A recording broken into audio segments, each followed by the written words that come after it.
আল্লাহ কোনো জালিমকে উঁচুতে তুলতে পারেন, কিন্তু এর কারণ জালিমের প্রতি আল্লাহর ভালোবাসা নয়, বরং তাকে উঁচু জায়গা থেকে আশ্রয় ফেলাটাই উদ্দেশ্য। In the day of judgement, কিয়ামতের দিন এমন ইনসাফের আদালত কায়েম হবে যে কোনো জালিম ওই মাজলুমের হক আদায় না করে এক কদমও সামনে অগ্রসর হতে পারবে না।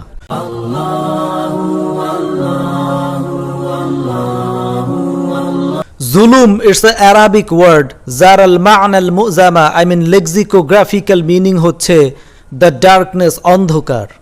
ইনজাস্টিস, অন্যায়, অবিচার।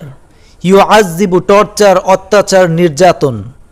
পারসিকিউশন, নিপীড়ন। সুকু সুলুকিন, মিসবিহেভিয়ার, দুর্ব্যবহার ইত্যাদি।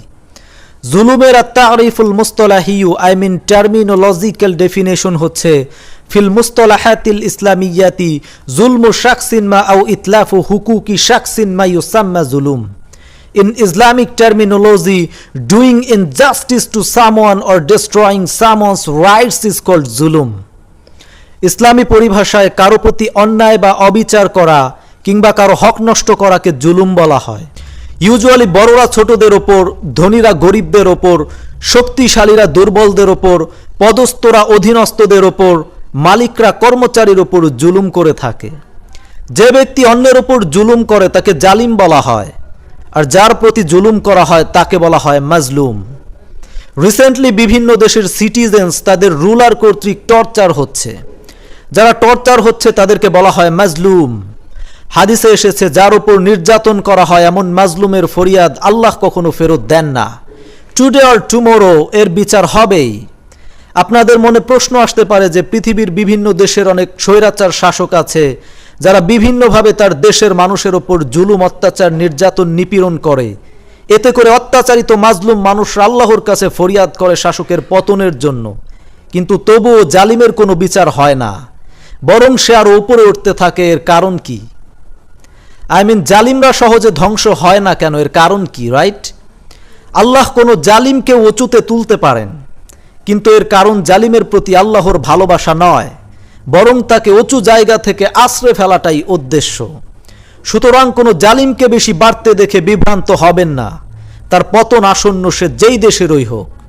তাহলে আমরা বুঝতে পারলাম আল্লাহ জালিমকে সাথে সাথে শাস্তি দেন না, কারণ তিনি জালিমকে উপরে উঠতে দেন আরো জোরে আশ্রয় ফেলার জন্য। যেমন ফেরাউন, নমরুদ এদেরকে আশ্রয় ফেলেছেন, তাই জুলুম করে ভাববেন না আপনি বা আপনারা জিতে গিয়েছেন। কারো প্রতি জুলুম করা অত্যন্ত ভয়াবহ, মহা কবিরা গুনাহ। So be careful.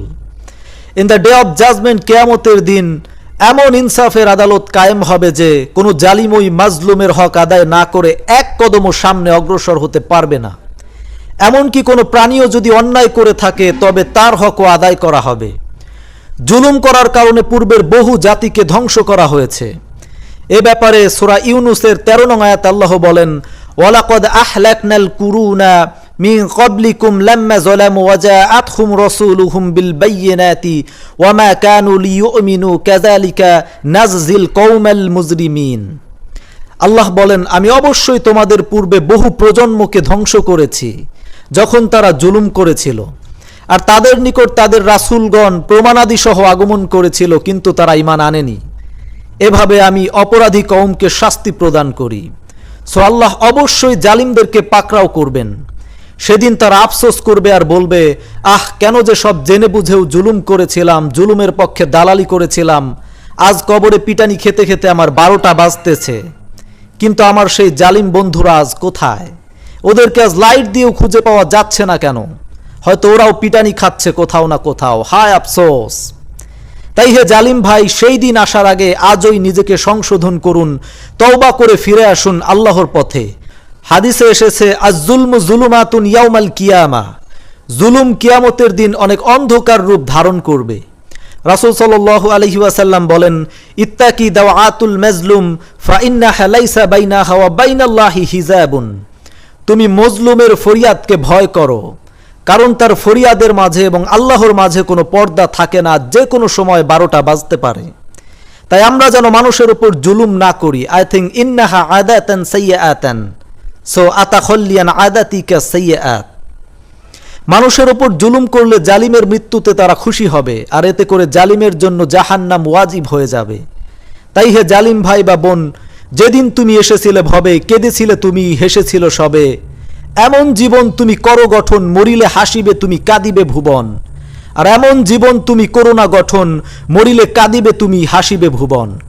মনে রাখবেন, আল্লাহ যখন কারো মঙ্গল চান তখন তার দোষ ত্রুটিগুলোকে কারো না কারো মাধ্যমে কোনো না কোনোভাবে তার সামনে তুলে ধরেন, যেন সে নিজেকে সংশোধন করতে পারে। তাই আশা করছি আমার এই বক্তব্যের মাধ্যমে নিজেকে পরিবর্তন করবেন ইনশাআল্লাহ। আর যদি কৃষ্ণ অন্তর হয় তাহলে পরিবর্তন লাইসা মিনাল মুমকিন, সম্ভব নয়। কারণ লৌহ দণ্ড প্রস্তর পাত্রে যেমন বিদ্ধ হয় না, তেমনি কৃষ্ণ অন্তরেও সদুপদেশ ক্রিয়া করে না।